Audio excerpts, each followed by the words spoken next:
안녕하세요. 마틸다입니다. 오늘도 이어서 하느님이시요 사람이신 그리스도의 시 읽어드리겠습니다. 책과 저자 소개가 궁금하신 분은 동영상 아래를 참고하세요. 복음준비 72장 숨은 생활에 대한 결론으로 지금부터 시작합니다. 성모님이 말씀하신다. 내가 이 공책들을 넘겨주기 전에 내 축복을 여기에 덧붙여 준다. 이제는 너희가 참을성을 좀 가지면 내 예수의 사적인 생활 전체를 완전히 알 수 있다. 영보에서부터 예수가 복음을 전하기 위하여 나자렛을 떠나는 때까지 너희는 대담들 뿐 아니라 예수가 가정생활할 때 일어났던 일들에 대한 해설도 얻게 된다. 내 아들의 처음 시기인 유년기, 소년기, 청년기는 전부가 복음서들이 서술하는 그의 생활의 테두리 안에서 짤막한 일화들에 한정된다. 복음서에서는 내 아들이 스승이다.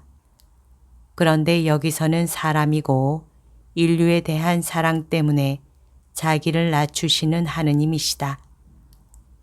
그런데도 여기서 평범한 생활의 허탈 속에서 기적을 행한다. 그는 기적을 내 안에서 행한다. 내 태중에서 형성되고 있는 아들과의 접촉으로 내 영혼이 완덕으로 이끌려가는 것을 느끼는 나 안에서 말이다. 내 아들은 지가리아의 집에서 세례자를 거룩하게 하고 엘리사벳의 해산을 쉽게 해주고 지가리아에게 말과 믿음을 돌려줌으로써 기적을 행한다. 요셉에게서 기적을 행한다. 즉, 비록 의인이기는 하였지만 그의 능력만으로는 이해할 수 없을 만큼 엄청나게 높은 진리의 빛을 받아들이도록 그의 정신을 열어줌으로써 행한다. 그래서 나 다음으로는 빗발치듯 쏟아지는 그 하느님의 은혜를 가장 기뻐한 사람은 요셉이었다. 요셉이 내 집에 오는 때부터 이집트로 피난하는 때 이르기까지 영적인 면에서 그가 어떤 길을 걸어갔는지에 주의하여라. 처음에는 요셉이 다만 그 시대의 의인일 뿐이었다. 그러다가 계속적인 단계를 통하여 그리스도 시대의 의인이 되었다. 요셉은 그리스도에 대한 믿음을 얻었고 그 믿음에 조용히 빠져든다. 나자렛에서 베들레헴으로 가는 여행을 시작할 때 어떻게 할까 하고 말하는 것을 생각해 보아라. 여기서는 인간적인 걱정과 인간적인 근심을 가진 인간이 있는 그대로 온통 드러난다. 그러다가 희망을 가지게 된다. 동굴에서 예수가 태어나기 전 그는 이렇게 말한다. 내일은 좀 더 나을 거야 하고. 오고 있는 중인 예수는 벌써 이 희망과 더불어 그에게 용기를 준다. 그런데 희망은 하느님의 선물 중에서 가장 훌륭한 것 중에 하나이다. 그가 예수와의 접촉으로 거룩하게 되자 그는 희망에서 과감성으로 옮아간다. 요셉은 나에 대하여 품고 있던 존경 때문에 항상 내가 인도하는 대로 따라왔었다. 그러나 이제는 그가 물질적인 일과 좀 더 높은 차원의 일도 지휘하는 것이었다.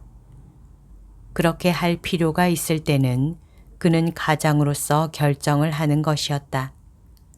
그뿐이 아니다.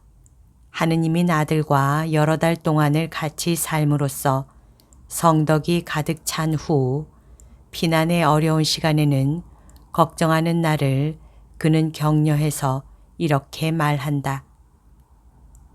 우리가 모든 것을 다 잃게 된다 하더라도 우리는 아기를 가지고 있을 터이니까 여전히 모든 것을 가지고 있는 것이 될 거요 하고. 내 예수는 목자들에게 은총의 기적을 행한다. 천사는 나와 잠깐 만난 것으로 인하여 은총에 대한 경향을 미리 갖게 된 목자가 있는 곳으로 가서 은총이 그를 영원히 구원하도록 은총이 있는 쪽으로 인도한다. 내 아들은 지나는 곳마다 피난을 하면서나 보잘것없는 나자렛 고향에 돌아와서나 늘 기적을 행한다. 그가 있는 곳에서 성덕이 마치 기름 얼룩이 린넨 천에 번지듯이 번졌고 공기가 꽃향기로 향기롭게 되었기 때문이다. 그에게 접근해서 그를 만지는 사람은 마귀가 아닌 이상 성인이 되겠다는 걱정스러운 소원을 가지고 떠나는 것이었다. 이 걱정이 있는 곳에서는 이 걱정이 영원한 생명의 뿌리가 된다.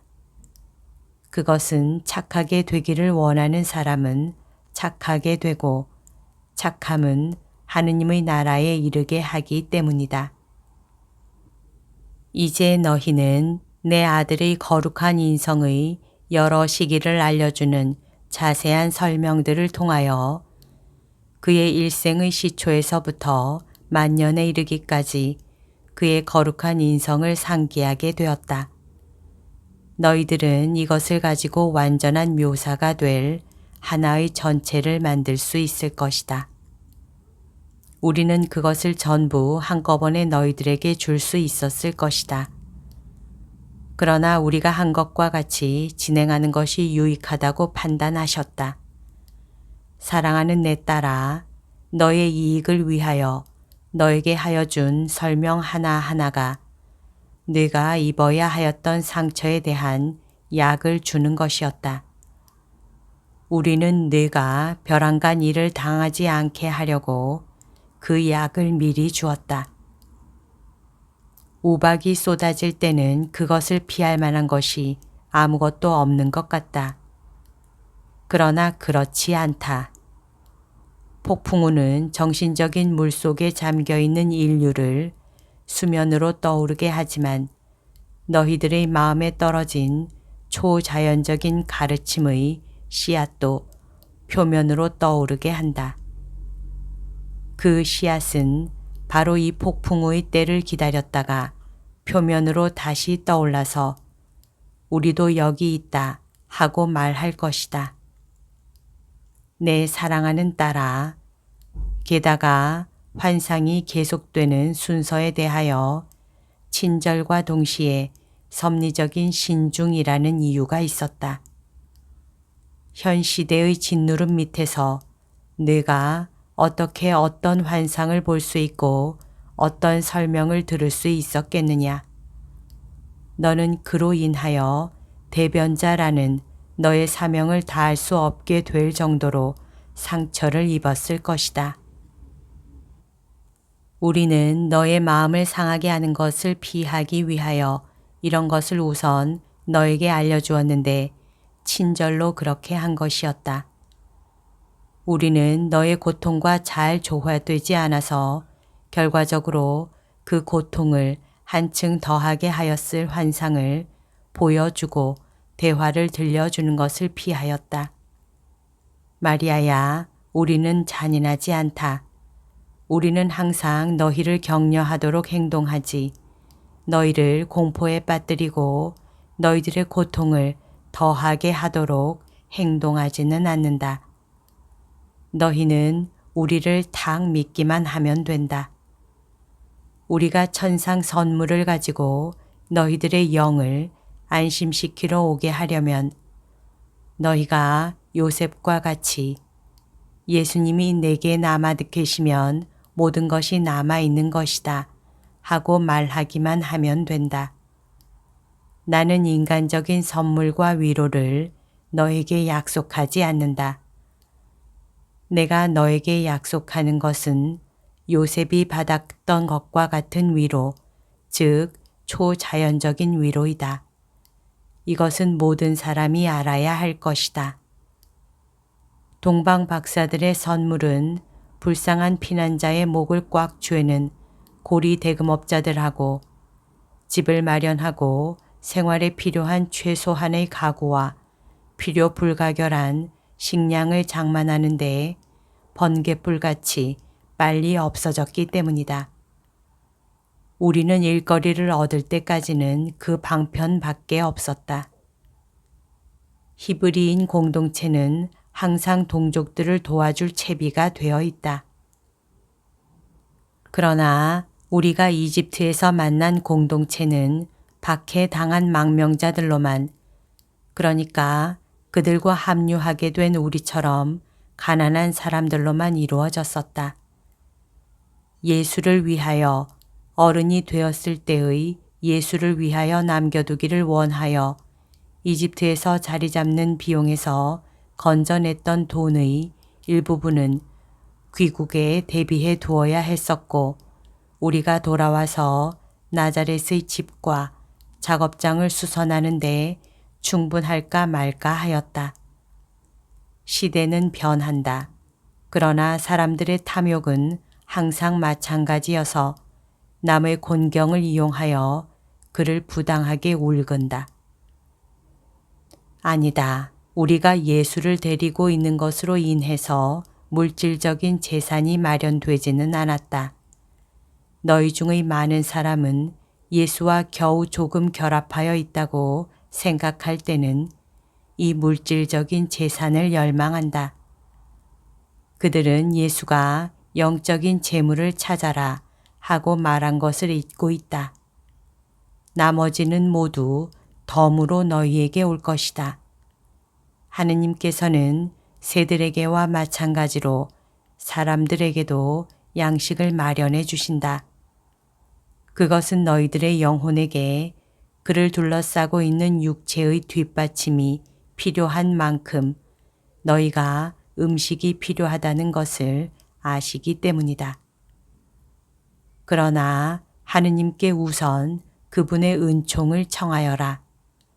우선 너희 영에 필요한 것을 청하여라.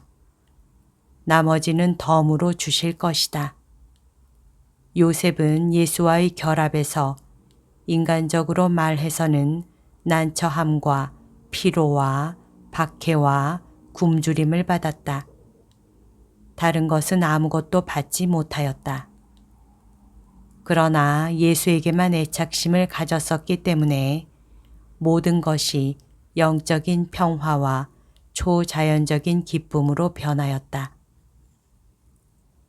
나는 내 남편이 비록 우리가 아무것도 가진 것이 없게 된다 하더라도 우리는 예수를 가지고 있으니까 여전히 모든 것을 가지고 있는 것이 될 거요 하고 말하게끔 되었을 그 상태에 너희들을 데려가고 싶다.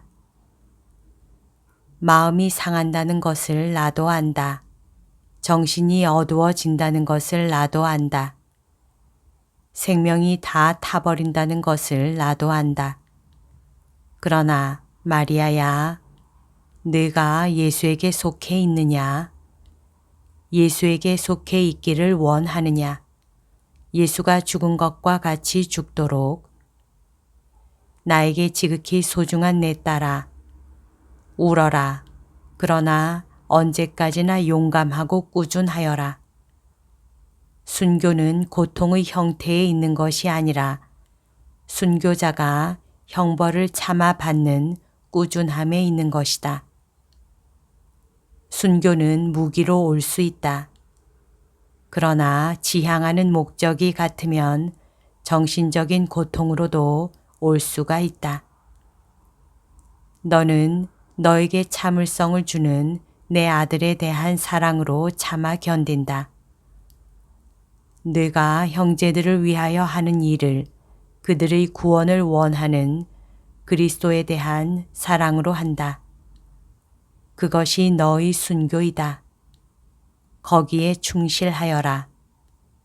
모든 것을 너 혼자서 하기를 원치 않기로 동의하여라. 속박이 너무 강해서 눈물을 참으면서 행동할 힘과 너의 본성을 억제할 힘을 얻을 수 없기 때문에 반항하지 않고 그저 참아 받기만 하면 된다. 예수에게 도와주세요 하고 말하기만 하면 된다. 네가 할 수 없는 것을 예수가 너의 안에서 해줄 것이다. 예수 안에 머물러 있어라. 항상 그의 안에 머물러 있어라. 그에게서 나오려고 애쓰지 말아라. 그러면 고통이 지극히 커서 네가 어디 있는지 알지 못하게 되더라도 너는 여전히 예수 안에 있을 것이다. 너에게 축복한다. 나와 함께 성부와 성자와 성령께 하고 말하여라. 이것이 하늘나라에서 네가 이 말을 할 때까지 항상 너의 외침이 되어야 한다. 주님의 은총이 항상 너희와 함께 있기를 바란다. 여기까지가 오늘 들려드릴 내용입니다. 오늘도 하느님의 뜻 안에서 서로 사랑하는 하루 보냅시다. 사랑합니다. 축복합니다.